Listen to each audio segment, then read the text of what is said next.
distinguished leaders, ambassadors for peace. Dirigeants distingués, ambassadeurs de paix, chers participants, je m'appelle Jacques Marion, je suis le coprésident de la Fédération pour la paix universelle pour l'Europe et le Moyen-Orient. Et c'est un plaisir de vous accueillir à ce programme du Think Tank 2022. Avant de commencer, permettez-moi de faire une annonce technique. Cette conférence aura lieu en anglais, japonais et russe. Si vous avez besoin d'une traduction, veuillez cliquer sur le globe en bas à droite de votre écran et choisir la chaîne correspondante. L'anglais, le russe et le français sont disponibles. L'icône chat, discussion est destinée aux remarques, informations et les biographies des panélistes seront également disponibles. Pour les questions, veuillez utiliser l'icône Q&A, questions et réponses. Notre personnel répondra à vos questions et les questions aux panélistes seront répondues pendant la session de questions-réponses. Les webinaires du Forum mondial Think Tank 2022 que nous organisons au cours des 3 prochains jours se déroulent simultanément dans le monde entier, en Asie, en Afrique, en Europe et au Moyen-Orient ainsi qu'en Amérique du Nord et du Sud. Il s'agit du programme préliminaire du sommet mondial sur la paix dans la péninsule coréenne, qui se tiendra en Corée du 11 au 13 février et sera coprésidé par le Premier ministre cambodgien Hun Sen et l'ancien secrétaire général des Nations Unies Ban Ki-moon. Pour commencer ce forum mondial, j'invite le président de la FPU Europe et Moyen-Orient, Dr Katsumi Otsuka, à prononcer son allocution de bienvenue. Dr Otsuka est originaire du Japon, il a occupé de nombreux postes et responsabilités dans le monde, notamment en tant que président de la Fédération des familles pour la paix mondiale au Japon, en Russie et dans des pays en Afrique. Il a également dirigé plusieurs organisations axées sur la réunification de la péninsule coréenne. Dr Otsuka, la parole est à vous.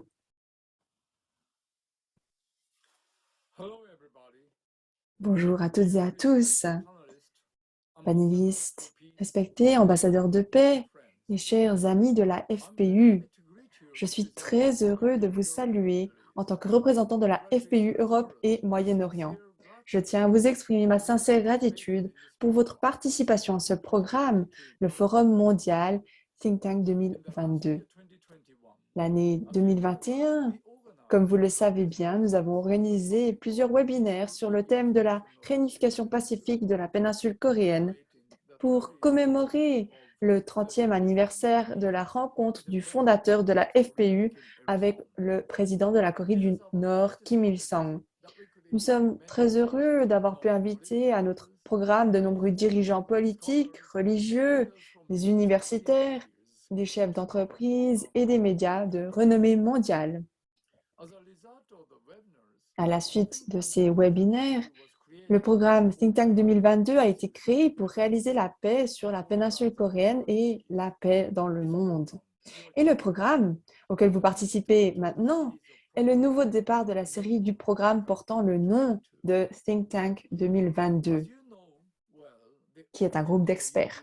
Et comme vous le savez bien, l'origine de la FPU remonte au siècle dernier. L'humanité a connu toutes sortes de guerres tragiques au cours du XXe siècle. Et la guerre de Corée qui a éclaté en 1950 est décrite par des spécialistes comme la Troisième Guerre mondiale, qui a entraîné à la division non seulement de familles, de tribus, de la nation coréenne, et le monde aussi a été divisé. Il n'est donc pas exagéré de dire que la division de la Corée n'était pas la simple division d'une seule nation, mais plutôt la manifestation de la division de l'humanité tout entière. Le docteur Sun Myung-moon et son épouse, le docteur Hak Jae-han-moon, sont tous deux nés dans ce qui est aujourd'hui la Corée du Nord. Ils ont connu la domination japonaise pendant 36 ans, la Deuxième Guerre mondiale et la guerre de Corée. Et la division de la Corée les a empêchés de voir leurs proches en Corée du Nord. Le docteur Moon, lorsqu'il était âgé de 20 ans, a été arrêté par le gouvernement nord-coréen et condamné à 5 ans de travaux forcés dans un camp d'extermination. Et selon Dr Moon, il a fait face à de nombreuses personnes qui sont mortes de faim, de maladie et qui ont été exécutées. Quant à Dr Ha Jae-moon, elle a évacué, elle a fui le nord vers le sud à l'âge de 6 ans et a connu une vie de réfugiée. Et ces expériences les ont motivés à travailler pour la paix dans le monde et pour la réunification pacifique de leur nation par le dialogue et le respect mutuel. Il y a 30 ans, le docteur et Madame Moon ont fait un pas crucial vers l'établissement de la paix sur la péninsule coréenne et ils se sont rendus à Pyongyang, en Corée du Nord, en décembre 1991 et ont eu un entretien de paix avec le président Kim Il-sung qui avait par le passé tenté de tuer le docteur Moon. Et je n'oublierai donc jamais de la manière dont ils se sont embrassés, le président Kim et le docteur Moon, au-delà de leur terrible expérience passée. L'accord qu'ils ont signé est devenu le cadre fondamental de la politique étrangère nord-coréenne envers la Corée du Sud en 1990. Et le docteur et Madame Moon ont joué un rôle crucial dans la diplomatie citoyenne entre le Nord et le Sud. Le docteur Hak Ja-han Moon espère vivement se rendre à nouveau en Corée du Nord. Et j'espère vivement que sa visite en Corée du Nord se concrétisera un jour, bientôt, peut-être même en 2022.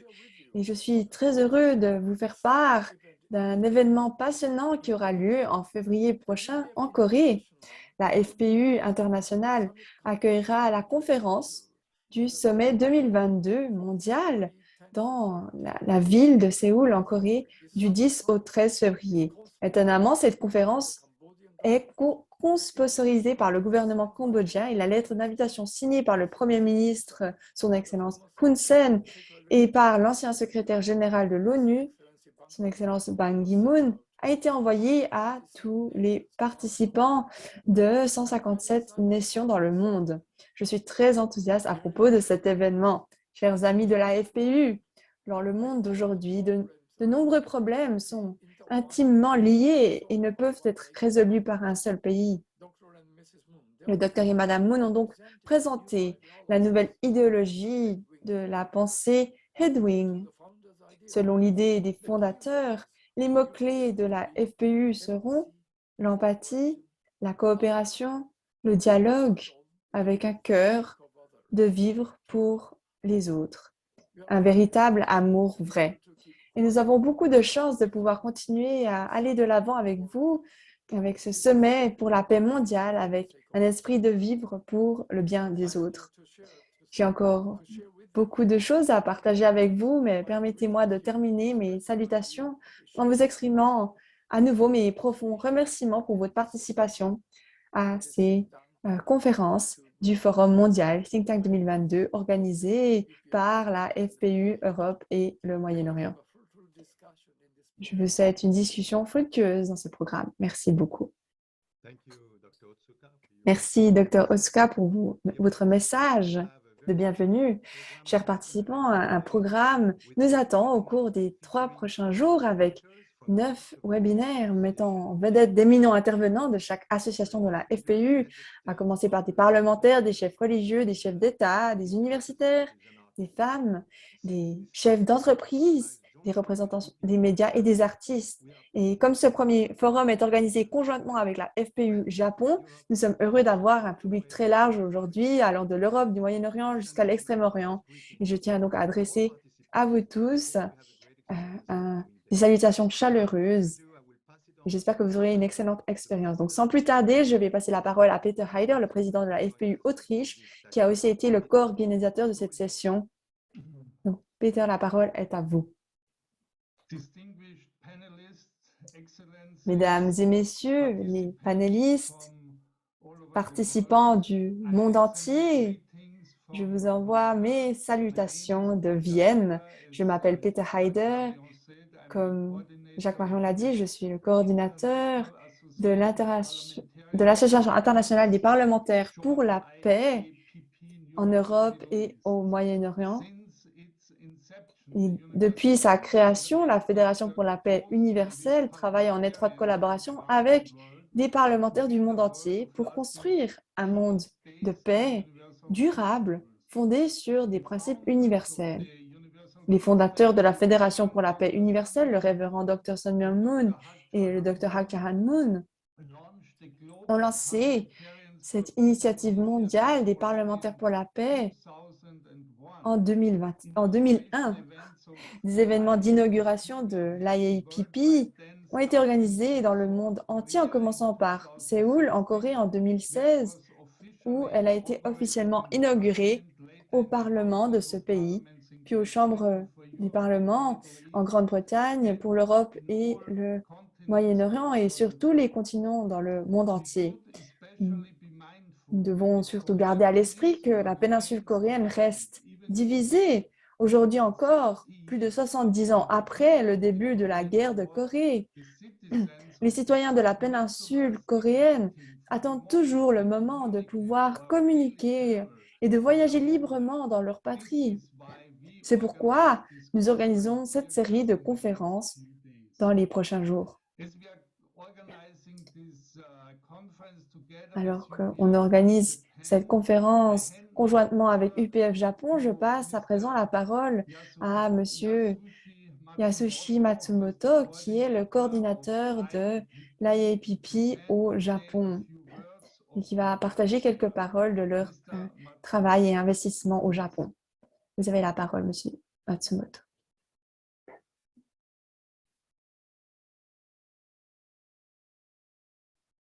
Mr. Matsumoto, you're muted. Mr. Matsumoto, you are muted. They say they are muted. Okay. Okay. Okay now. Okay. IAPP Japan is a future L'IAPP Japon est un lien avec le IAPP Forum et l'IAPP Japan Forum est officiellement enregistré dans le Parlement japonais et donc est une association partenaire. Nous avons eu la première assemblée générale le 11 juin 2021, l'année dernière, avec 78 membres actuels de la diète japonaise. En tout, 713 membres font partie de la diète et donc un dixième des membres étaient donc présents. Et l'honorable Harada, qui était le premier président, est aussi présent aujourd'hui. Et après l'inauguration, nous avons travaillé avec le IAPP des États-Unis et des sénateurs et parlementaires des États-Unis et ils ont discuté par rapport à l'urgence sur l'île de Taïwan.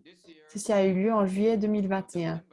Et cette année, nous espérons que les membres s'élèvent à une centaine Nous en espérons que le 2022. nombre de membres s'étendra à 100 Et et nous nous espérons allons aussi aussi avoir accueillir un un échange échange parlementaire de qui se plus dénomme 2 2 sur le plus 2 sujet approprié en avec 2022. des parlementaires au Japon et en Europe et au Moyen-Orient. Merci beaucoup. Thank you very much, Mr. Matsumoto. Merci beaucoup, Monsieur Matsumoto, pour nous avoir brièvement partagé votre travail au Japon et dans le monde.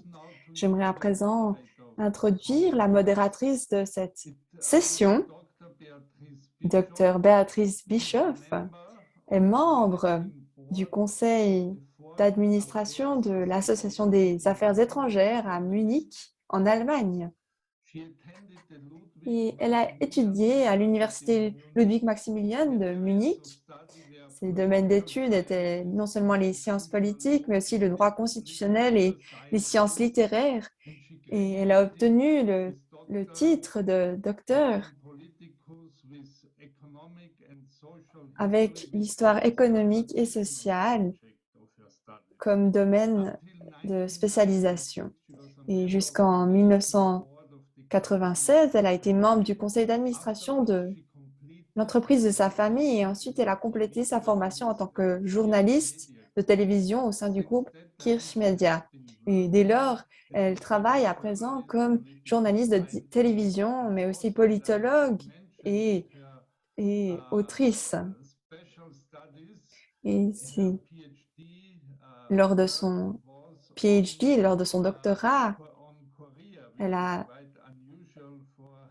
fait son travail sur la Corée, ce qui est vraiment très spécial pour une chercheuse en Europe. Et donc, elle est spécialisée vraiment dans ce domaine. Donc, vous avez la parole, Dr. Bischoff. Merci beaucoup, Peter Haider. C'est en effet mon professeur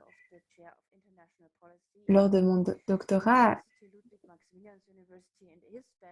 de cette université. Et son domaine de spécialisation était l'Asie. Et donc, c'était aussi la raison pour laquelle j'ai décidé de me focaliser sur la Corée.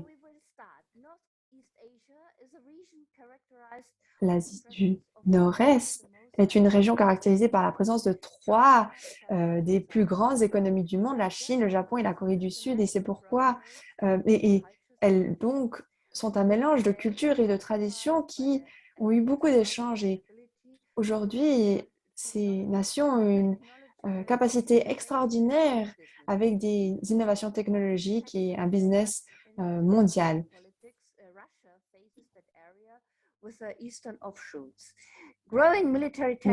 La Russie aussi est une importante nation dans la région et aussi avec la situation avec Taïwan,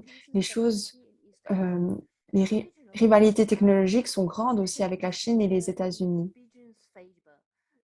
Toutefois, la situation en Asie du Nord-Est est bien compliquée et notamment avec la péninsule coréenne qui a des voisins très puissants. Et ce système d'alliance des grandes nations est maintenu jusqu'à notre siècle en raison de la Corée divisée. Nous aurons un panel d'invités imminents, notamment tout d'abord avec l'honorable Yoshiaki Harada, ancien ministre de l'Environnement, ancien membre de la Chambre des représentants du Japon et président du Forum japonais de l'IAPP. Il a été élu 8 fois comme représentant de la Diète jusqu'en 2021. Il a diplômé de l'Université de Tokyo. Il a étudié le droit et la diplomatie à Massachusetts aux États-Unis et il a été élu comme représentant de la Diète en 1990. En 2005, il a assumé la présidence de la Commission des Affaires étrangères de la Chambre basse et au sein du gouvernement japonais, il a occupé les fonctions de vice-ministre parlementaire de la Santé, mais aussi ministre d'État de l'Éducation, de la Culture et des Sports, des Sciences et de la Technologie et plus récemment ministre de l'Environnement de 2018 à 2019. Vous avez la parole, honorable Harada. Merci beaucoup. Bonjour et merci beaucoup. Et merci Merci beaucoup, Dr. Bischoff, à Madame Bischoff pour de m'avoir introduit présenté d'une si clairement. Merci telle beaucoup. manière. Merci beaucoup. Et bonjour Merci. à vous Je vous tous envoie mes qui salutations à participez tous du les monde entier. Je invités m'appelle et les orateurs ici Shiaki présents. Harada, comme je l'ai été présenté. Je suis Et je vraiment suis très heureux d'être ici et de pouvoir et de participer à participer à ce cette panel. discussion. Premièrement, Au Japon, je ne suis pas le je ne représentant représente pas le officiel du Japon Japon, mais je suis officiellement, mais moi-même. Je me sens comme un je représentant me du sens comme Japon. une personne japonaise. Parlant Et en de parlant politique de et politique et d'économie, d'économie, nous nous sommes sommes très impliqués dans la situation du monde actuel. Du point de vue du Japon, nous sommes préoccupés concernés par la particulièrement situation dans le par monde entier. les invasions En de la Chine, Chine la situation est sur difficile notre avec territoire, le Japon, en notamment particulier avec les îles les îles Senkaku, Senkaku, qui, depuis qui très longtemps, sont depuis de longues faisaient années le territoire du Japon, depuis toujours même. partie du territoire Et japonais, mais il y la a ces jours très Chine souvent est en des train de s'introduire invasions dans de le la part territoire de et la nous Chine dans le craignons territoire également japonais et ceci crée des tensions entre les deux une pays. situation tragique. Et également, De plus, nous craignons le Japon l'incident de se fait du Taïwan souci par rapport à la situation à Taïwan. Et de ce qui se Et dans les produira prochaines années, les choses réellement sont dans 3 incertaines. ou 4 Et années, nous pensons que ça ne doit pas qu'il faut se faire de produire notre mieux en pour aucun éviter cas. Et aussi, en parlant des affaires mondiales, tout incident nous à craignons Taïwan. également Et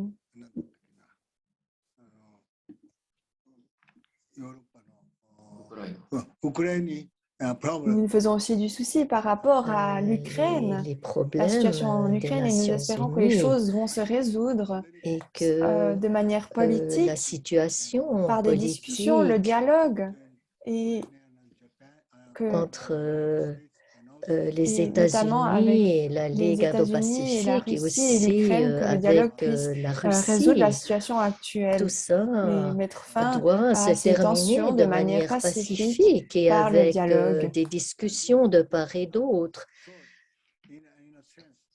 Et Et de dans la un sorte, sens, les Japonais pensent le fait que le Japon se sente concerné par ça la va situation dans le s'ajouter au monde. problème de Taïwan Le et de la Japon doit Chine. aussi Donc, renforcer aussi vite sa que défense de possible, la il sorte faut pour faire face euh, à toutes qu'il y ait cette une situation. voie pacifique et tranquille pour résoudre les Pour problèmes. le Japon, Du côté du le Japon Japon, la actuellement se constitution, concentre sur la révision de sa constitution. En effet, la constitution japonaise, japonaise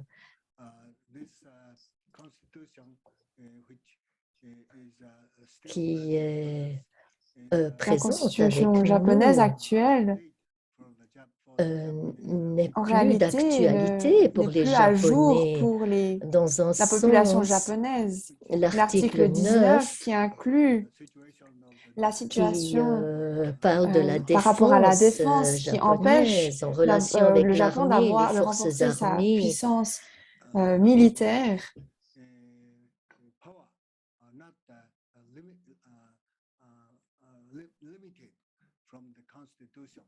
Toutefois, la La population japonaise constitution est limitée, aimerait peut-être renforcer bien que cette constitution doit être révisée pour que la puissance japonaise puisse agir. Et en parlant de la péninsule coréenne et de la division, bien sûr, nous sommes préoccupés et nous désirons que le peuple coréen se réunisse et devienne de nouveau une nation unie qui puisse fonctionner correctement. Et nous espérons que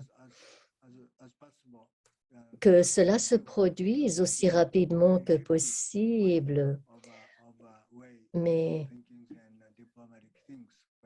il y a des moyens diplomatiques, mais c'est limité. Nous espérons que les Coréens du Nord et du Sud se réunissent aussi vite que possible. Et en même temps, nous craignons presque chaque semaine, la Corée du Nord lance des missiles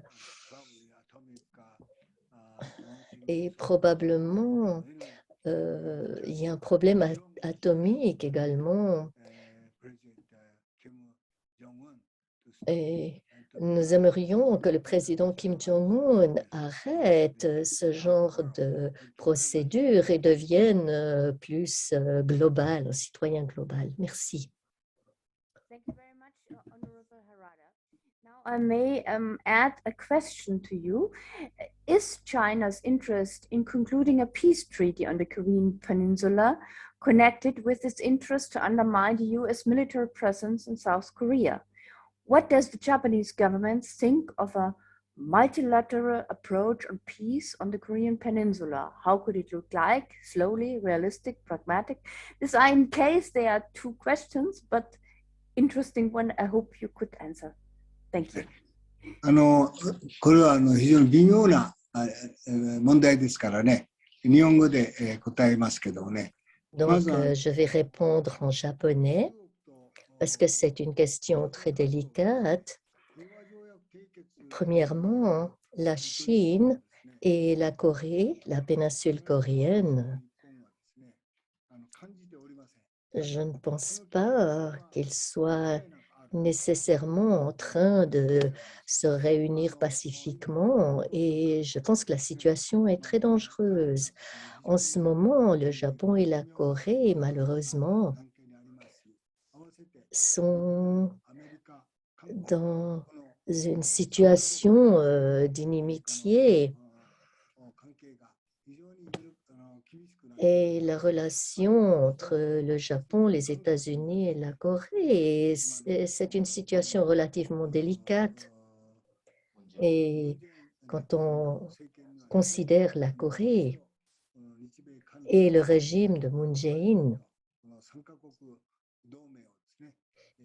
cette relation entre les trois pays, la Corée, les États-Unis et le Japon, devrait fonctionner Nous de espérons manière que le président Moon optimale Jae-in et c'est ce que nous demandons peut au entrer en président Moon dialogue avec Jae-in. nous et Et je j'espère que la crois situation que pourra nous être devons améliorée avec établir des aussi relations le fortes Japon et entre ces que des trois efforts puissent pays être et nous investis pour faisons pouvoir des efforts pour que maintenir ça de bonnes fonctionne. Mais il relations. y a différents problèmes J'espère qu'à et nouveau, le j'espère une Japon et fois la de Corée plus peuvent que avoir une la bonne Corée relation maintienne une bonne cela relation a été par le avec passé. C'est vraiment mon plus les grand deux souhait. autres Merci pays. beaucoup. Merci beaucoup. The next speaker will be Le prochain orateur est l'honorable Clifford, ancien membre du Parlement britannique et fondateur aussi du Track to Asia Royaume-Uni. C'est un professeur et un homme politique du Parti travailliste et élu député européen au Parlement européen de 1984 à 2009 et il a siégé à la fois à la Commission du commerce international et à celle des affaires étrangères, en particulier sur le dossier lié à l'Asie. Il a notamment été rapporteur pour l'accord de libre-échange avec l'ASEAN et pour la mise en œuvre de l'accord du partenariat scientifique avec la République de Corée. Vous avez la parole. Merci beaucoup. J'ai seulement 7 minutes, donc je serai très rapide, télégraphique. Je vais résumer mon livre « Parler à la Corée du Nord » qui est disponible en anglais et en coréen. Ça a été publié à Séoul. J'ai eu l'occasion de visiter la Corée du Nord environ 50 fois durant ces dernières années. La première visite était en 1999 et la dernière en 2018, juste avant le problème de la COVID. J'ai voyagé en Corée du Nord, particulièrement en tant que délégation du Parlement européen, mais aussi pour le dialogue politique avec le parti en relation avec la Corée du Nord. Où sommes-nous dans ce sens? Qu'est-ce qui se passe? Je pense que Kim Jong-un croit qu'il a deux problèmes existentiels. L'un est externe et l'autre interne. Que ce soit vrai ou non, il croit qu'il est en danger par rapport aux États-Unis, de Washington, de Séoul et de Tokyo. Et même s'ils dépensent 25% de leur budget sur des armes et 25% de ce qui est 50 fois plus petit que la Corée du Sud. En fait, la Corée du Sud dépense 6 fois plus. Si on regarde les trois pays, alors c'est 50 fois moins de dépenses.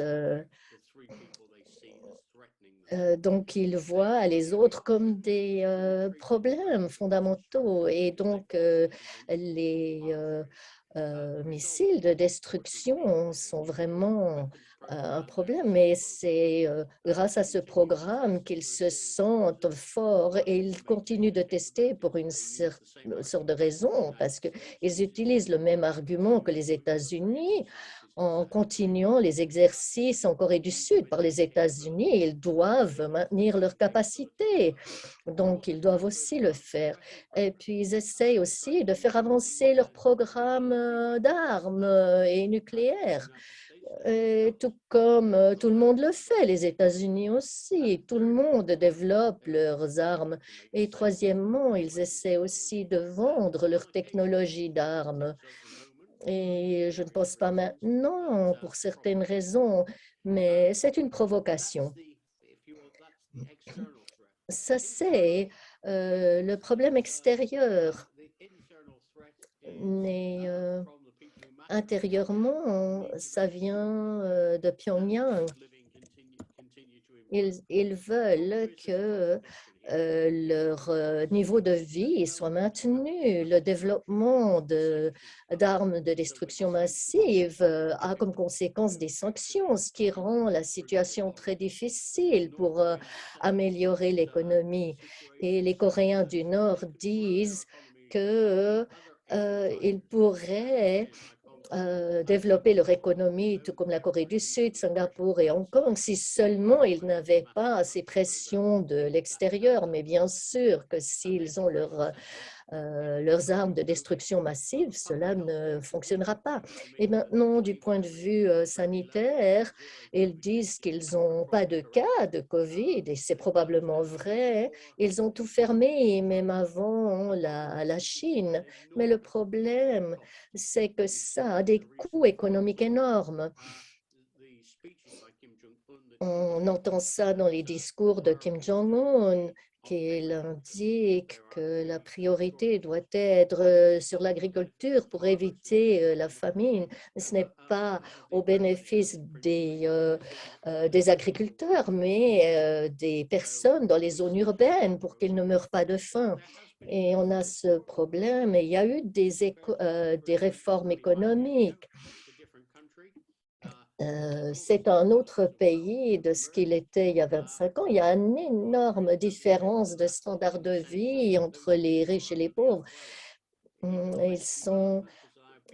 Leur développement économique est sous le parasol du ministère et ce que Kim Jong-un dit, c'est le maître de samouraï, c'est celui qui est entré pour gagner beaucoup d'argent, si vous voulez vous engager dans ce genre d'affaires. Il y a un chemin vers la paix, mais c'est un long chemin, pas à pas, qu'il faut entreprendre pendant des dizaines d'années, si ce n'est plus. D'après l'exemple, le plus proche de la paix, c'était ce qui s'est produit en 1994, en cette période. C'était un progrès pas à pas à l'époque, lorsque le programme nucléaire a été gelé et il y avait des investissements dans le Nord. Il y avait des réacteurs pour pourvoir l'énergie au Nord. Les armes de destruction massive occupent des centaines de milliers de personnes du secteur militaire. Vous avez besoin d'investissement aussi. C'est pourquoi les États-Unis et la Corée du Nord recherchent une solution multilatérale. Les États-Unis réalisent que s'il y a un investissement substantiel en Corée du Nord, et ce serait 15 à 20 millions de dollars, milliards de dollars. Ça ne peut pas venir des États-Unis puisque le président Biden ne pourvoirait pas ce genre d'argent puisque le Congrès n'accepterait pas. Donc, selon la perspective de Corée du Nord, ils ont besoin de garanties internationales. Le président des États-Unis doit présenter de nouvelles perspectives, comme c'était le cas en Iran. Merci beaucoup. Voici maintenant ma question. Certains des principaux acteurs ont établi de nouvelles orientations politiques pour l'Indo-Pacifique, comme les États-Unis avec l'Indo-Pacifique libre et l'Allemagne avec les orientations politiques pour l'Indo-Pacifique PJIP, la Corée du Sud avec sa nouvelle politique du Sud. Pensez-vous que le multilatéralisme basé sur l'économie, par le biais des liens entre l'ASEAN et l'Union européenne, pourrait contribuer à atténuer les tensions liées à la sécurité sur la péninsule coréenne? La réponse à cette question, c'est oui.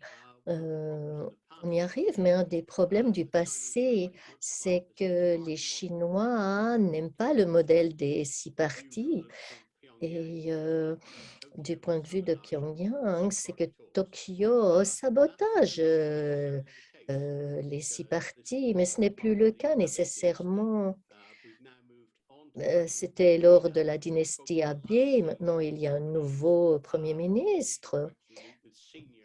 Et il a rencontré Kang Seo-ju à Berlin en 2014. Donc, il y a une possibilité là. Et la Chine sera très intéressée à raviver les 6 parties. Et que ce soit avec ASEAN ou en Asie du Sud-Est, il y a une possibilité là en ce moment. Il faut ramener les Nord-Coréens et les Américains à la même table. Merci beaucoup. Selon ma liste, le prochain orateur, ce serait Dr. Yevgeny Kim. Est-il présent avec nous? Très bien.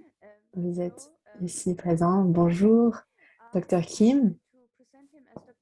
J'aimerais l'introduire. Donc, le Dr. Yevgeny Kim, qui a été député du Soviet suprême de l'Union de l'URSS, président du sous-comité de direction, membre du comité des affaires internationales et vice-président du comité de la construction de l'État de 1989 à 1991, assistant du député de la Douma d'État et aussi chercheur. Il a aussi souvent été présenté dans différentes chaînes fédérales en tant qu'expert de la péninsule coréenne.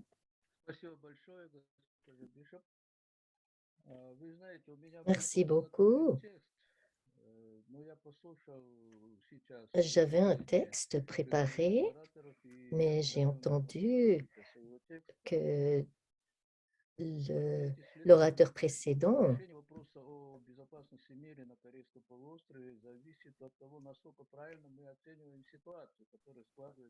et la question de la péninsule coréenne dépend de la manière dont on voit la situation. Même lors de la guerre froide,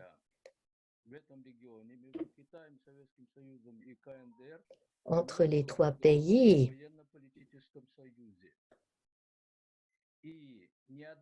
l'Union soviétique, la Chine et la Corée, il n'y avait pas de document de coopération militaire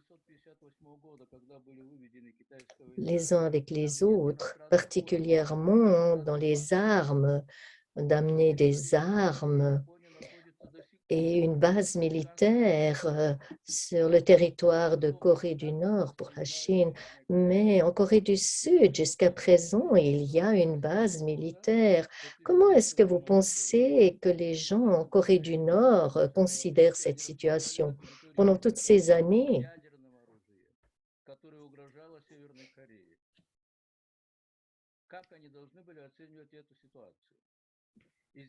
donc, sur le territoire de la Corée du Sud, les Américains mettent leurs armes nucléaires. Que pensez-vous que les Coréens pensent à ce sujet, les Coréens du Nord? L'honorable Ford a dit qu'effectivement, dans cette situation, les Coréens du Nord devraient développer d'une manière ou d'une autre leurs armes. Un autre point, c'est que quand on voit cette division et la situation politique telle qu'elle était il y a 50 ans, la Corée du Nord ou la Russie n'a pas d'accord militaire, ni avec la Corée du Nord, ni avec la Russie, mais il y a un accord militaire entre la Corée du Sud, les États-Unis et le Japon. Mais alors, qui est-ce qui essaie vraiment de créer une base militaire pour se battre contre un autre État? Nous avons entendu que ce serait bien, si c'est possible, de développer plus de coopération entre les États-Unis, le Japon et la Corée. Mais que pensez-vous que les autres pays considèrent cela, la Corée du Nord et la Chine et les autres? Les militaires japonais en Corée du Nord, qu'est-ce que vous pensez que ça fera comme effet pour les autres pays? Si nous ne pensons pas à la sécurité de tous ces pays comme la Corée du Nord dans cette région, si nous n'y pensons pas à leurs sentiments par rapport à leur propre sécurité, la paix est impossible dans la péninsule coréenne dans ce cas. Toutes les troupes militaires étrangères devraient être sorties de cette région et on comprend que un des candidats pour le président en Corée du Sud voudrait amener même encore plus d'armes en Corée du Sud. Ils sont même prêts à essayer ces armes. Comment est-ce que les autres pays considèrent cela? Donc, c'est pourquoi, comme l'honorable Ford l'a dit, c'est pourquoi la Corée du Nord s'inquiète de sa situation interne et externe. Et extérieurement, on voit que l'Amérique, le Japon et la Corée du Sud dépensent beaucoup plus pour la défense que la Corée du Nord.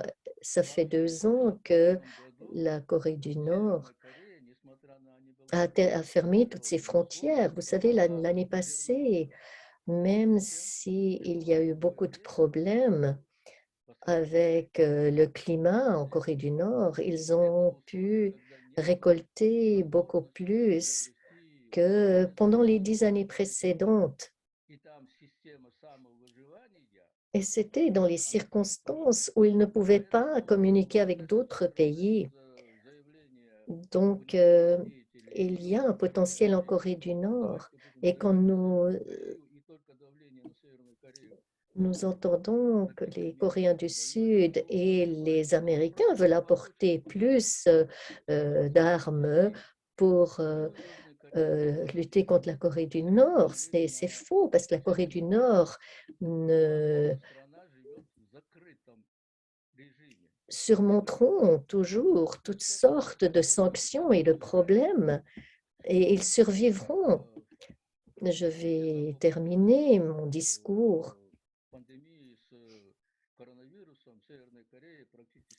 Bien sûr, avec la pandémie et le COVID-19, nous savons qu'en Corée du Nord, il n'y a pratiquement pas de cas de COVID-19.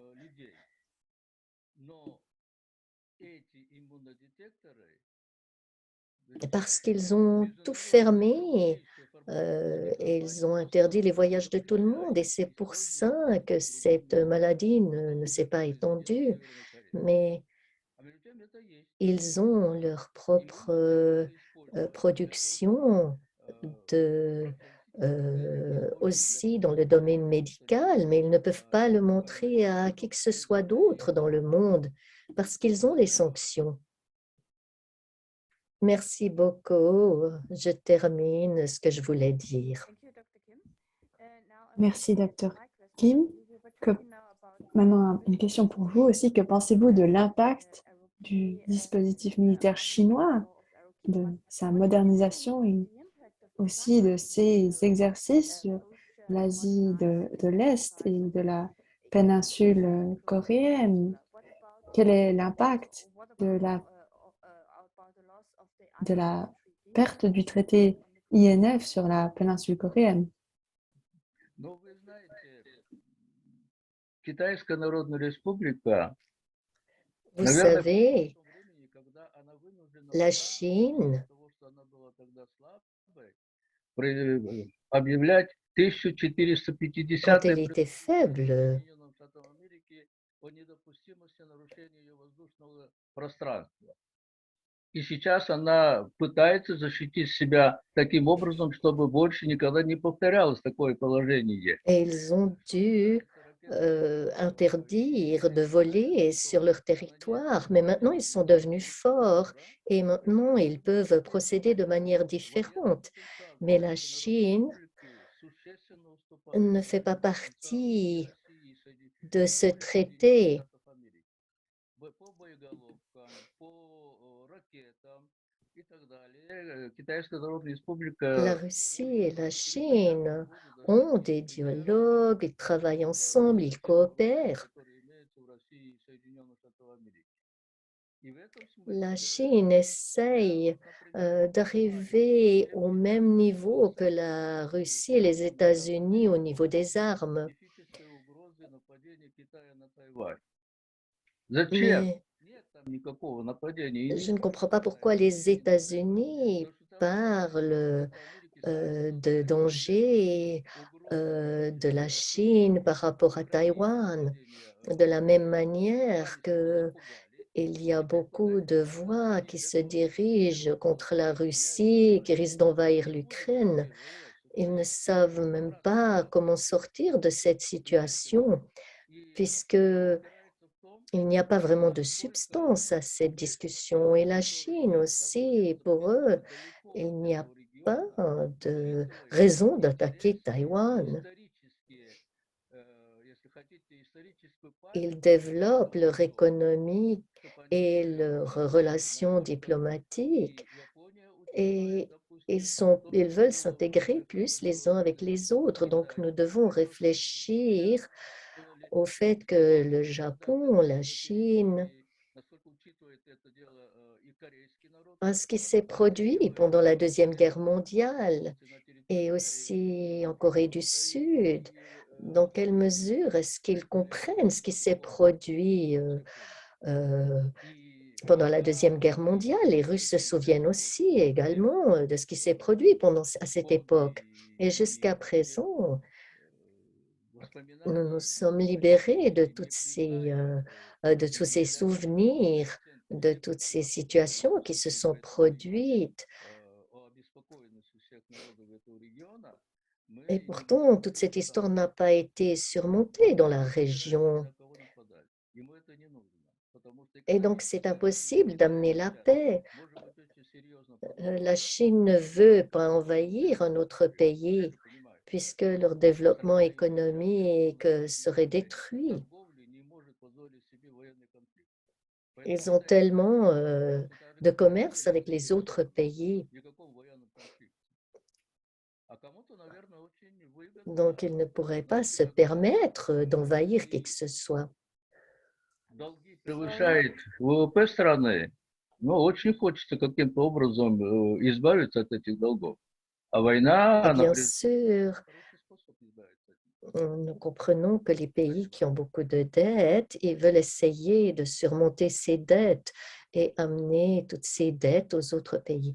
Mais ce n'est pas la manière d'accéder à la paix.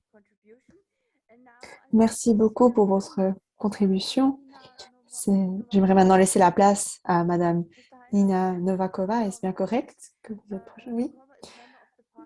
Madame Novakova est membre du Parlement de la République tchèque et a été membre depuis de 2013 à 2017 et elle était aussi membre de la Commission des droits de l'homme, de la Commission de l'éducation et de la Commission des médias en 2021. Elle a été à nouveau élue membre du Parlement tchèque Et elle est diplômée de l'Université Charles de Prague, où elle a étudié l'éducation, le latin et les sciences sociales. Elle a enseigné l'éthique pendant de nombreuses années et elle est la fondatrice et la présidente de l'association de la ville de Stara Boleslav en 2017. Et elle est mariée et a un fils. Nous allons maintenant écouter Madame Novakova. Mesdames et messieurs, chers amis, je suis très honorée de participer à votre conférence. En même temps, je suis bien consciente, comme vous tous, qu'elle se déroule à un moment où les attaques du mal, dont le seul but est de diviser l'humanité par tous les moyens possibles, sont de plus en plus fortes. Je suis originaire de la République tchèque, très loin, 8249 km de la Corée, mais nos pays sont proches l'un de l'autre par l'expérience commune d'avoir vu leurs frontières redessinées par la guerre. Enfant, ma famille m'a raconté qu'elle se sentait chez elle, non seulement en République tchèque, mais aussi dans la grande monarchie d'Europe centrale, où des personnes de 11 nationalités différentes et des croyants de différentes confessions, y compris le judaïsme et l'islam, vivaient ensemble dans la paix et l'harmonie. Cette situation a pris fin avec l'effondrement de la monarchie à la fin de la Première Guerre mondiale, lorsque la carte géopolitique a été redessinée et que de nombreux nouveaux petits États indépendants ont vu le jour. Toutefois, en l'espace de 20 ans, en l'espace d'une seule génération, nombre d'entre eux, dont inclut mon propre pays, la Tchécoslovaquie, ont succombé au régime totalitaire nazi.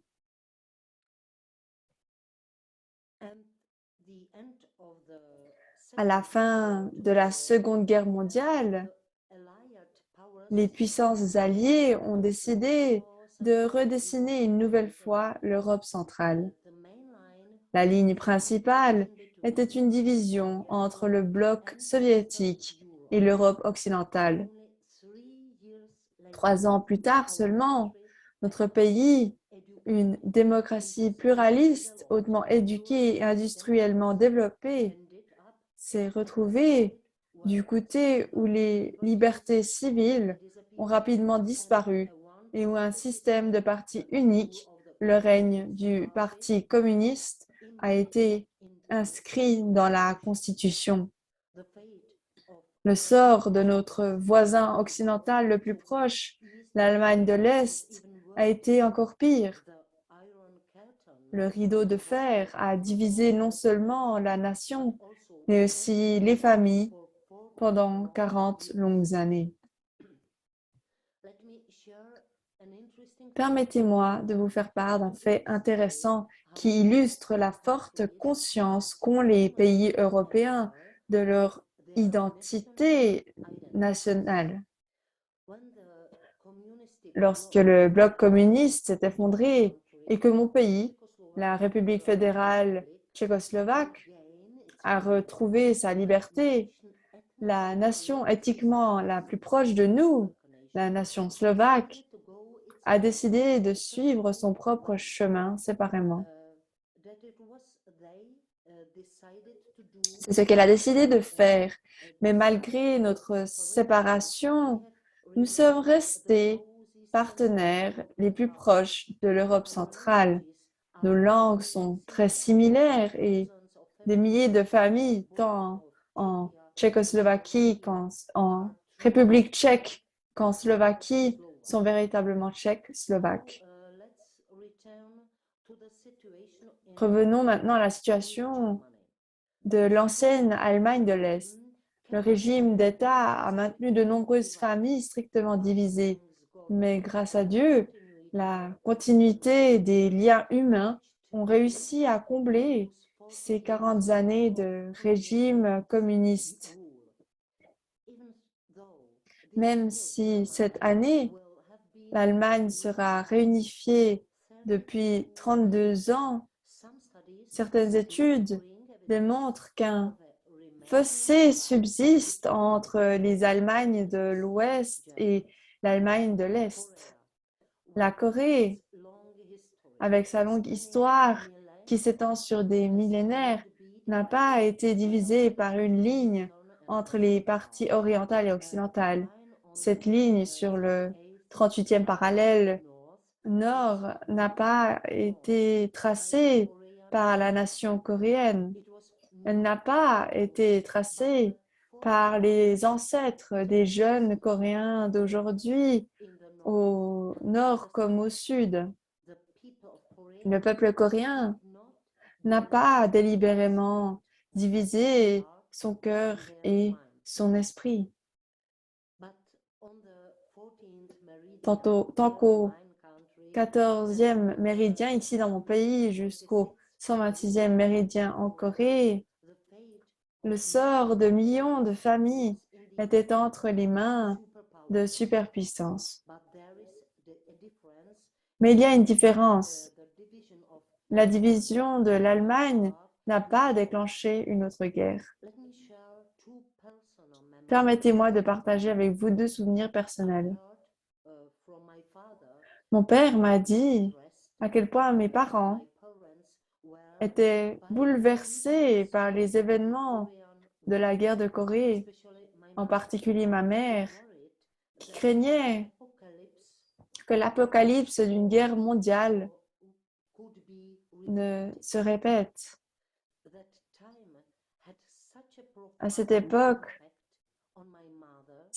a eu un impact si profond sur ma mère que bien plus tard, en 2016, à l'âge de 95 ans, ses yeux se sont remplis de larmes lorsqu'elle a vu les photos de voitures tchèques que j'avais ramenées de ma visite dans la zone démilitarisée au 38e parallèle en Corée. Les passagers de ces voitures, des citoyens de notre pays, aidaient les discussions diplomatiques pour un traité de paix. Nous servions une bonne cause, disait ma mère. Je n'ai pas eu le cœur de lui faire remarquer le fait évident que ce conflit n'était pas en réalité, n'avait pas été mis fin et il n'y avait pas encore la paix, et que la guerre, un crime aux yeux de l'ONU et un péché majeur aux yeux de Dieu, n'était pas terminé en réalité. La nation coréenne est divisée depuis près de 70 ans, de sorte que l'espoir d'une réunification des personnes qui se connaissaient autrefois s'estompe lentement. Toutefois, cela n'empêche rien de se résoudre et en réalité, l'urgence et l'appel est lancé aux personnes de bonne volonté, aux artisans de la paix pour qu'ils redoublent d'efforts afin de parvenir à la réunification de la Corée. Au départ, il s'agissait d'une décision géopolitique des superpuissances. Aujourd'hui, il y a certainement aussi des intérêts économiques en jeu. Diviser des peuples et des gens, les monter les uns contre les autres, aucune mère, aucun père ne ferait cela.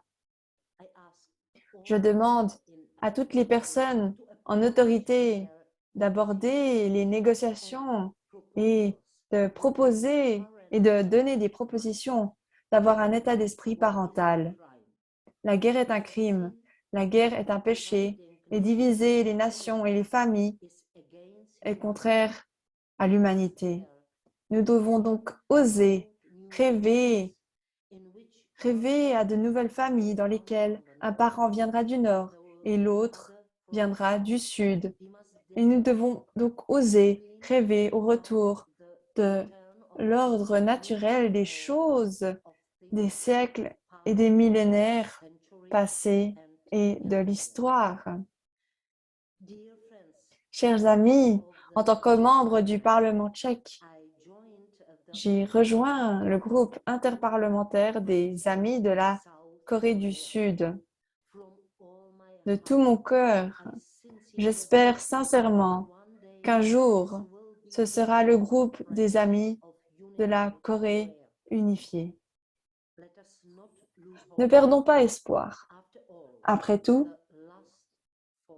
la soif de pouvoir est alimentée par la faiblesse, par le complexe d'infériorité et par le fait d'être spirituellement à la dérive, sans aucun ancrage, dans les idéaux qui nous transcendent tous, toutes et tous. Faisons appel aux hommes politiques, aux hommes et aux femmes politiques et aux hommes et aux femmes d'affaires qui ont une forte influence sur eux. Prions pour eux. Je cite, « Considère les problèmes du monde, des États, comme des problèmes de personnes.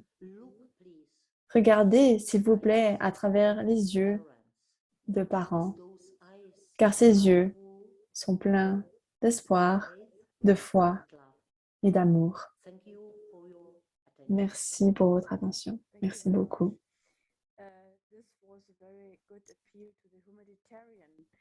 C'était un appel pour une approche humanitaire pour trouver une solution à ce conflit. Ce que la Fédération des femmes, aussi connectée à UPF, et donc c'est un appel très important pour cette cause et donc merci beaucoup et travaillons ensemble pour créer une nation unifiée. À présent, Peter Haider va prendre la parole pour poser les questions de l'audience, du public à nos orateurs. Merci beaucoup pour cette contribution. Tout d'abord, j'aimerais demander aux panélistes s'ils aimeraient faire des commentaires par rapport au discours des autres orateurs. Est-ce que, M. Ford, vous voulez mentionner quelque chose par rapport à vos collègues? Oui, je suis d'accord avec ce qui a été dit par les autres orateurs. Et ce que j'ajouterais aux commentaires de l'honorable Harada, j'ai eu le privilège d'aller à Okinawa il y a quelques années. C'est l'île la plus au sud du Japon et je voyais Taïwan à l'horizon. Et quand Tokyo parle de Taïwan, ça paraît être un endroit très local. On se dit que Tokyo est très loin de Taïwan, de Taipei, mais en fait, on le voit à l'horizon. Donc, ce n'est pas un problème international, c'est comme un problème domestique. Merci beaucoup. Honorable Harada, est-ce que vous voulez mentionner quelque chose par rapport à l'intervention des autres panélistes? 今お話になりましたようにね、私ども沖縄はね、長い間の Alors, Okinawa, donc le résultat avec les États-Unis, nous avons pu recevoir Okinawa des États-Unis de manière très pacifique il y a environ 40 ou 50 ans. Et j'aimerais dire la même chose au sujet du territoire du Nord et de la Chine. Ces deux territoires sont japonais du point de vue historique. Donc, j'espère que ces deux pays vont rendre leur territoire et aussi que ce sera une bonne occasion j'aimerais ajouter que la Chine va bientôt avoir les Jeux olympiques d'hiver et en relation avec cela, les pays du monde entier,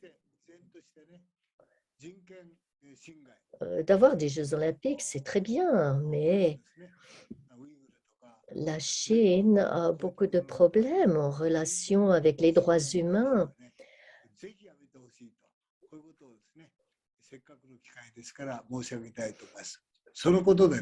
Et j'espère que ce sera clarifié à cette occasion des Jeux olympiques. Il y a tant de gens du monde entier qui s'inquiètent des droits humains et le communisme chinois prétend qu'il garde les droits humains, et que c'est un problème domestique et que les autres pays ne devraient pas interférer, essayer de résoudre le problème, alors que c'est un problème très sérieux. Et donc, les gens du monde entier doivent comprendre cette situation clairement. Et le Parlement japonais veut que ce soit clair, que la Chine doit cesser d'envahir les droits humains. Et c'est ce que je voulais dire. Merci beaucoup. Dr. Kim, est-ce que vous voulez faire un commentaire par rapport aux autres panélistes? Merci beaucoup. J'aimerais faire un commentaire sur certains points. En 1956, le Japon est entré dans les Nations unies et c'était malgré l'Union soviétique. Et donc, le Japon a signé la Charte des Nations unies et ça disait que c'est la décision qu'après la Deuxième Guerre mondiale,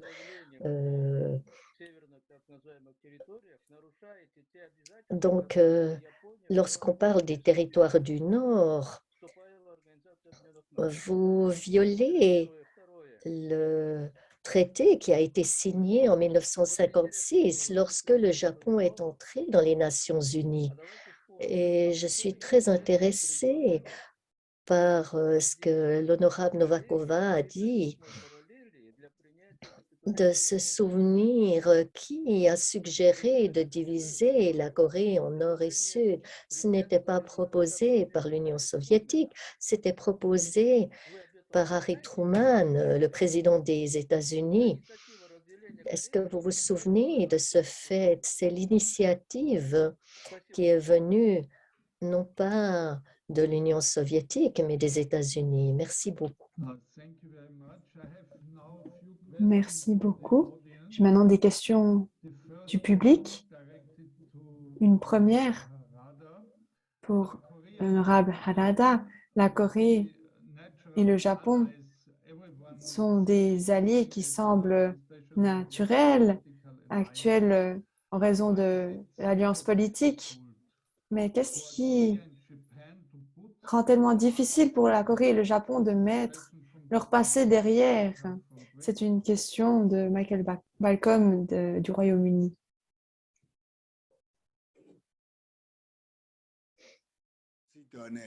私も専門家の一人ですからね、はっきり言いますけれども、今、 Par rapport à ça, je suis professionnelle dans ce domaine, du Japon à la Corée. Ce que le Japon voudrait dire à la Corée, c'est premièrement qu'il y a l'île de Takashima.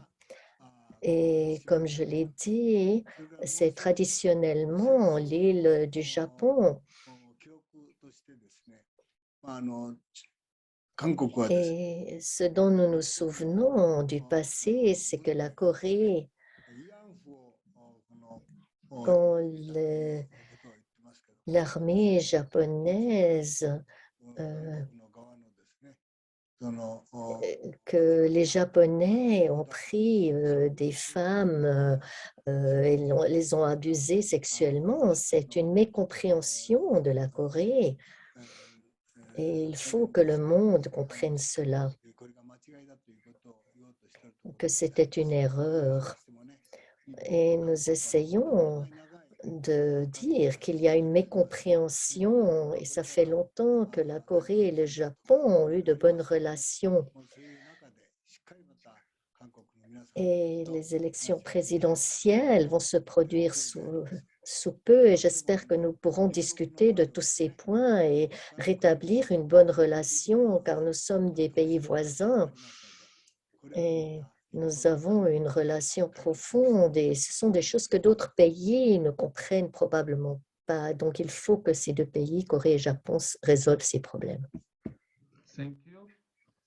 Merci beaucoup. Question to Honorable Glenn Ford. Une question pour Honorable Lynn Ford. Approach as you advocated, Une approche progressive telle que vous la préconisez présuppose une confiance mutuelle six-party talks et collapsed les pourparlers à 6 ont So how échoué en raison d'un manque de confiance. Comment pensez-vous que ceci pourrait être, comment est-ce qu'on peut éviter l'échec, que l'échec se répète? Marc a raison. Un des problèmes principaux, c'est moins les problèmes techniques que les attitudes. Et malheureusement, tant Pyongyang que Washington ont de bonnes raisons de ne pas se faire confiance. Donc, on part d'une base très peu solide. Donc, c'est essentiel que la Corée du Nord le comprend et il faut que pour résoudre la question de la péninsule coréenne, ça va prendre du temps.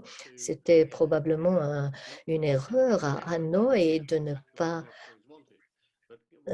comprendre ce que la Corée du Nord voulait et la notion qu'il fallait un processus pas à pas, car à la fin, le président Trump, qui voulait résoudre en une fois, que c'était totalement impossible pour toutes ces raisons. Et donc, la première reconnaissance, c'est la longévité. Okay, thank you very much. There is Merci beaucoup. another question Il y a une autre relating question maybe to Russia. qui est peut-être liée plus à la Russie. Comment est-ce que la Russie, le Vietnam et les pays de l'ASEAN sont concernés dans ce processus de paix pour trouver une résolution pacifique pour la péninsule coréenne? On voit que l'ancien président Trump des États-Unis et le président Kim de Corée du Nord se sont rencontrés à Hanoï, à Singapour aussi. Et comment est-ce que ces pays peuvent aussi être concernés et soutenir ce processus de paix?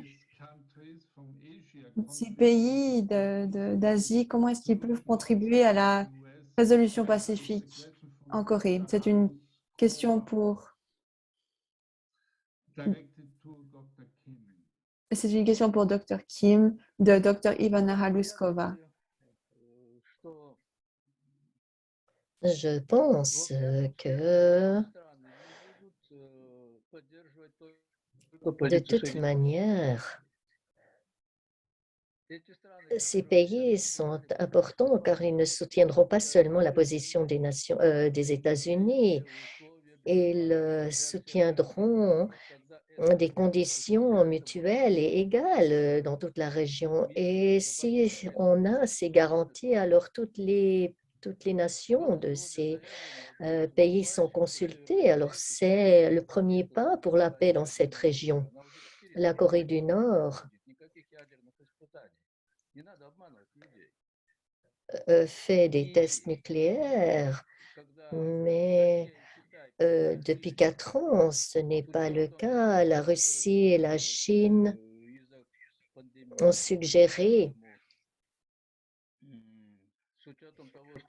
qu'à cause de la pandémie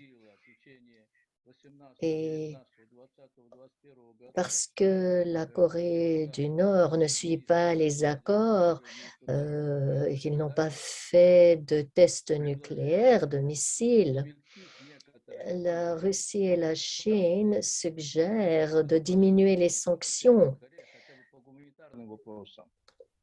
pas de les abandonner, mais au moins de les diminuer pour des questions humanitaires.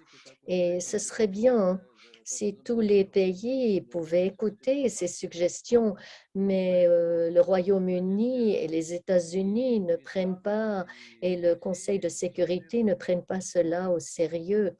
Et la position du Vietnam et la position de la Russie dit qu'ils sont prêts à soutenir et à contribuer et à améliorer la coopération entre les deux Corées et à soutenir les négociations entre les États-Unis et la Corée du Nord, mais ils ne veulent pas prendre le parti des États-Unis dans cette situation.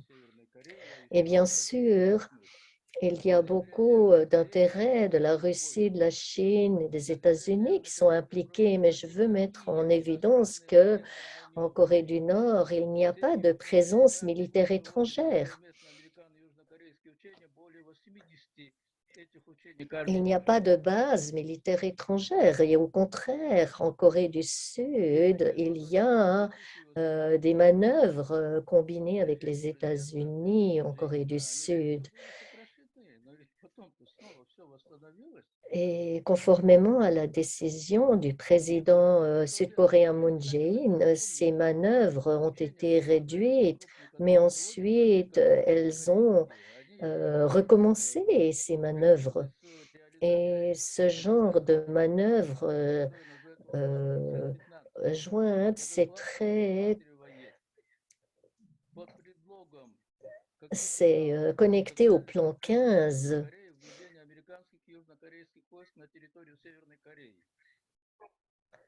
Qui permet aux forces de Corée du Sud et des États-Unis peuvent entrer en Corée du Nord.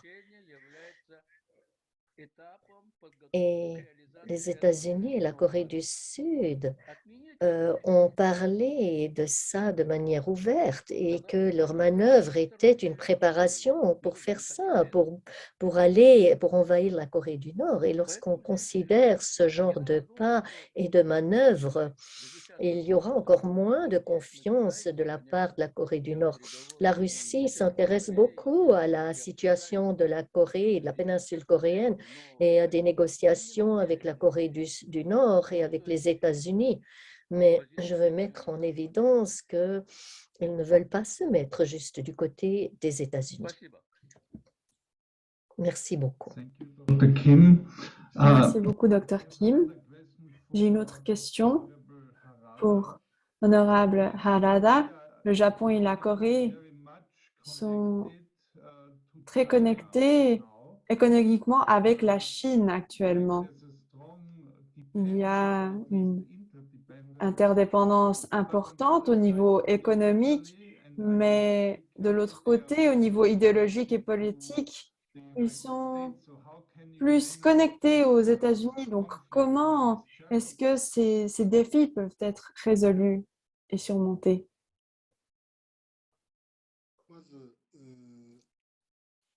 Premièrement, du point de vue économique, le Japon et la Chine ont une relation très profonde.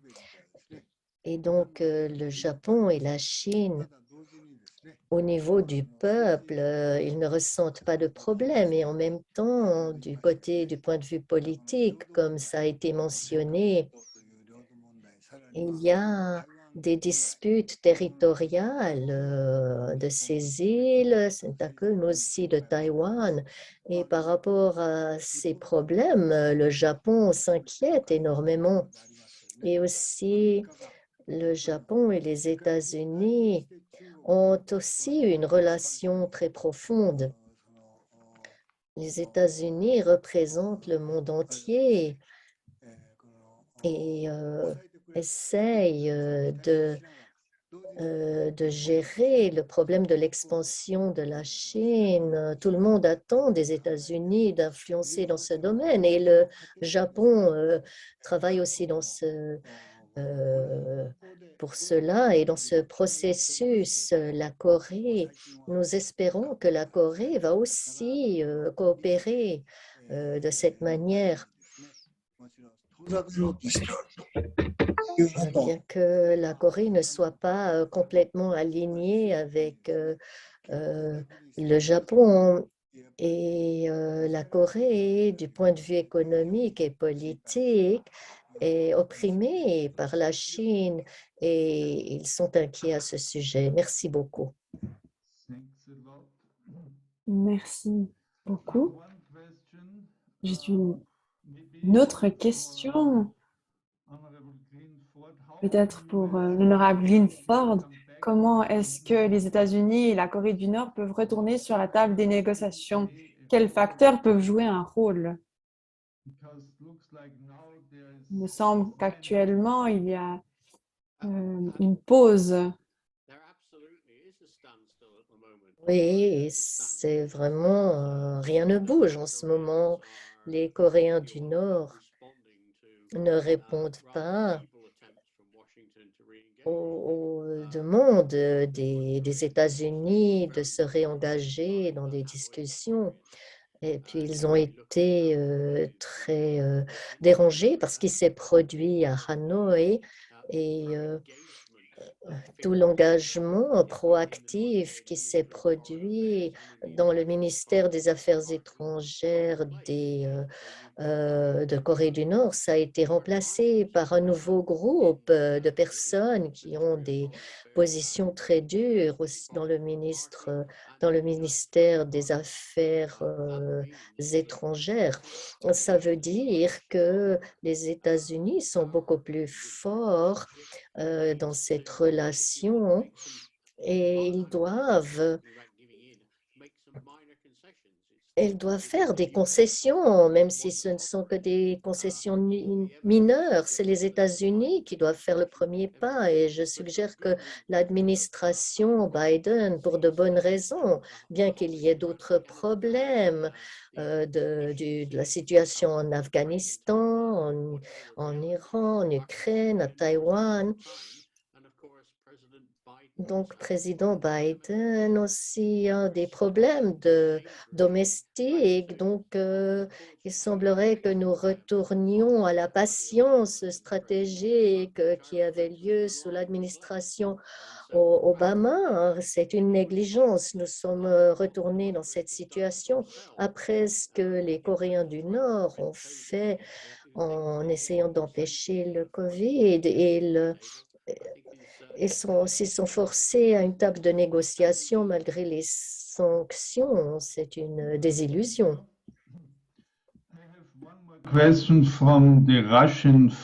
J'ai une autre question de la Russie, de l'extrême. Pensez-vous que la situation sur la péninsule coréenne, si les États-Unis déploient ses troupes en Corée du Sud et au Japon et qu'ils influencent la région de la sorte, quel est votre avis à ce sujet et à quel point la division de la Corée est importante pour la Chine? Peut-être que M. Kim, Dr. Kim, est-ce que vous avez quelque chose à dire à ce sujet?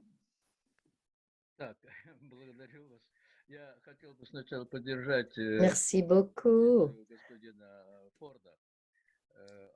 Je soutiens grandement la position de l'honorable Blinford. Les États-Unis devraient entreprendre des pas pour renouveler les négociations avec la Corée du Nord parce qu'ils sont prêts à négocier.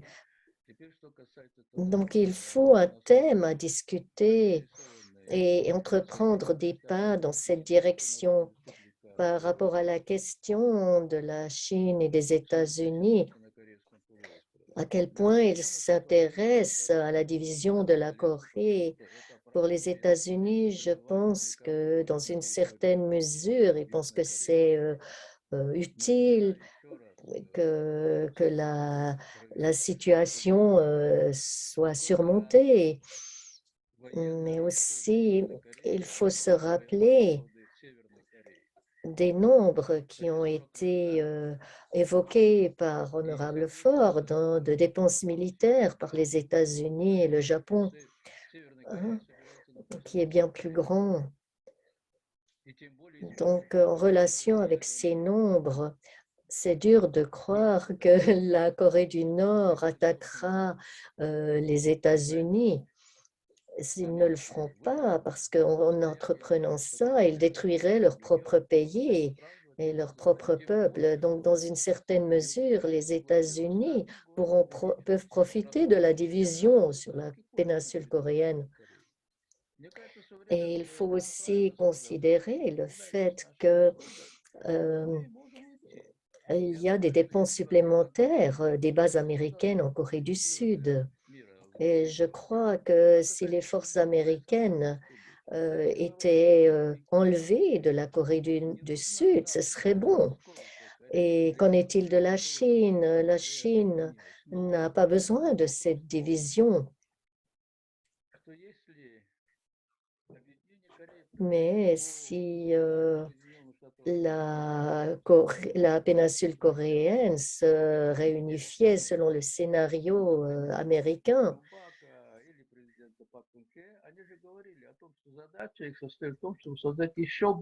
et conformément au président sud-coréen, leur idée est de prendre la Corée du Nord et que ça serait il y aurait plus de Corée du Nord, ce serait juste encore une Corée du Sud étendue. Et alors, les troupes sud-coréennes seraient à la frontière avec la Chine. Et la Chine ne veut pas ça. La Chine ne veut pas l'armée américaine à ses frontières. Et donc, le désir de la Chine, c'est l'unification de la Corée. Mais que les deux Corées trouvent leur propre manière de s'unifier.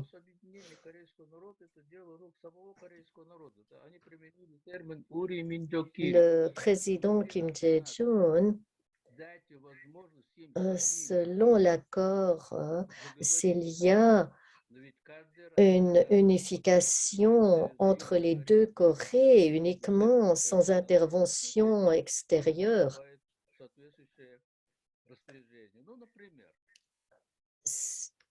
si il y a une intervention extérieure, ça deviendra pire. Par exemple, en 2018, la Corée du Sud voulait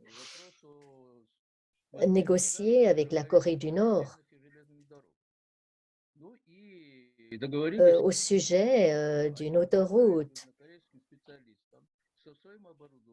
Et les Coréens du Nord étaient d'accord que les ingénieurs de Corée du Sud viennent en Corée du Nord et qu'ils examinent la situation des routes et des autoroutes. Mais pour ce faire, les ingénieurs sud-coréens avaient besoin d'amener un équipement en Corée du Nord, mais les troupes de l'ONU qui sont sur la zone démilitarisée ont interdit le transfert de ce matériel à travers la frontière, à travers la zone démilitarisée.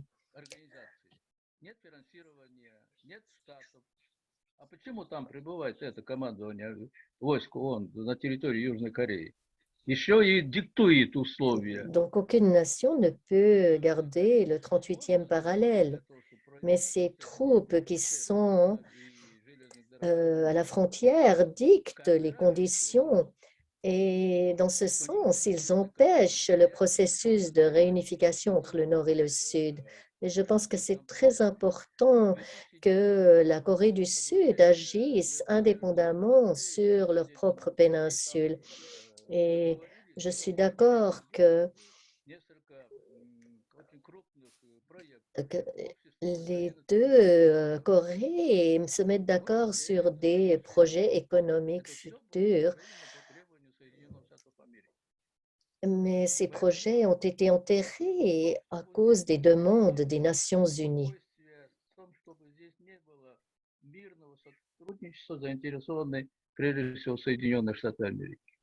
Donc, je pense que la division est surtout favorisée par les États-Unis. Merci beaucoup.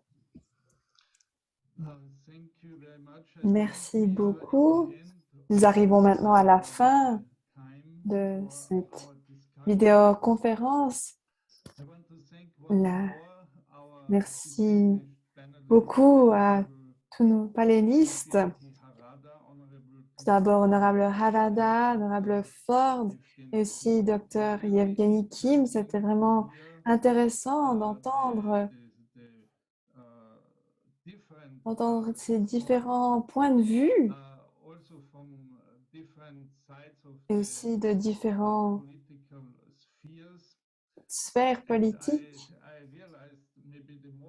J'ai réalisé que peut-être la phrase la plus importante que j'aimerais garder en tête est le respect et la confiance mutuelle qui est très important et il faut pouvoir croire en l'autre et ce qui permet à le dialogue entre différentes pensées politiques. J'aimerais, avant de terminer, partager au sujet de la prochaine session qui a lieu dans 1 heure et demie à 13 heures heure européenne et c'est organisé par l'Association interreligieuse pour la paix et le développement. Vous voyez ici le flyer et la question est, est-ce que la paix peut être atteinte avec l'investissement humain uniquement, mettre fin à la division de la péninsule coréenne. Vous voyez ici les orateurs et vous êtes toutes et tous invités à nous joindre aussi pour cette session et aussi pour les prochaines aujourd'hui ainsi que demain et après-demain. Avec cela, j'aimerais terminer notre première session et merci beaucoup à tous les panélistes, les orateurs, mais aussi à vous tous, participants du monde entier qui nous ont joints de la Russie, du Japon, mais aussi de toute l'Europe et du Moyen-Orient et au-delà. Et je vous souhaite bon appétit si vous êtes en Europe à la même heure que moi et autrement peut-être bonne soirée. Et je vous souhaite aussi encore bonne fin de webinaire et de